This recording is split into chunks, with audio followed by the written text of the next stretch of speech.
उभरता हुआ राष्ट्र। अक्सर कहा जाता है कि अपने पहले 20 सालों में कांग्रेस अपने ऑब्जेक्टिव्स और तरीकों के लिहाज से मॉडरेट पार्टी थी। इस दौरान कांग्रेस ने सरकार और शासन में भारतीयों को और ज्यादा जगह दिए जाने के लिए आवाज उठाई। कांग्रेस का आग्रह था कि विधान परिषदों में भारतीयों को ज्यादा जगह दी जाए, परिषदों को ज्यादा अधिकार दिए जाएं और जिन प्रांतों में परिषदें नहीं है वहां उनका गठन भी किया जाए। कांग्रेस चाहती थी कि सरकार में भारतीयों को भी ऊंचे पद दिए जाएं। इस काम के लिए उसने मांग की कि सिविल सेवा के लिए लंदन के साथ साथ भारत में भी परीक्षा आयोजित की जानी चाहिए।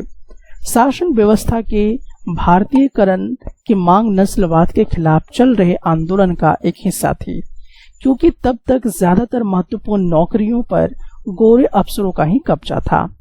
अंग्रेज आमतौर पर ये मानकर चलते थे कि भारतीयों को जिम्मेदारी भरे पद नहीं दिए जा सकते, क्योंकि अंग्रेज अफसर अपने भारी भरकम वेतन का एक हिस्सा ब्रिटेन भेज देते थे। इसलिए लोगों को उम्मीद थी कि भारतीयकरण से यहाँ की धन संपत्ति भी कुछ हद तक भारत में रोकने लगेगी। भारतीयों की मांग थी कि कोर्ट को कार्यपालिका से अलग किया जाए, आर्म्स एक्ट को निरस्त किया जाए और अभिव्यक्ति व बोलने की आजादी दी जाए। शुरुआती सालों में कांग्रेस ने कई आर्थिक मुद्दे भी उठाए। उसका कहना था कि भारत में ब्रिटिश शासन की आवाज से ही गरीबी और अकाल पड़ रहे हैं। बढ़ते लगान के कारण जो काश्तकार और जमींदार विपन्न हो गए थे और अनाजों के भारी निर्यात की वजह से खाद्य पदार्थों का अभाव पैदा हो गया था।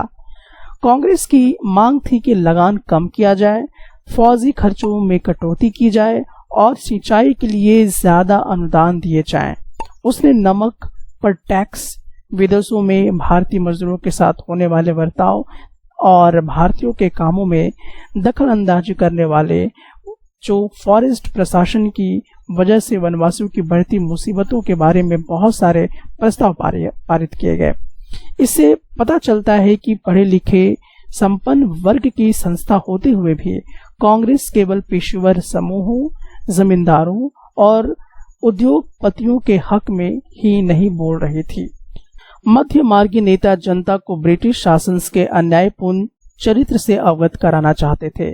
उन्होंने अखबार निकाले, लेख लिखे और यह साबित करने का प्रयास किया कि ब्रिटिश शासन देश को आर्थिक तबाही की ओर ले जा रहा है। उन्होंने अपने भाषणों में ब्रिटिश शासन की निंदा की और जनमत निर्माण के लिए देश के अलग अलग भागों में अपने प्रतिनिधि भेजे। लेकिन मध्य मार्गियों को भी यह लगता था कि अंग्रेज स्वतंत्रता और न्याय के आदर्शों का सम्मान करते हैं, इसलिए वे भारतीयों की न्याय संगत मार्गों को स्वीकार कर लेंगे। लिहाजा कांग्रेस का मानना था कि भारत को भारतीयों की भावना से अवगत कराया जाना चाहिए।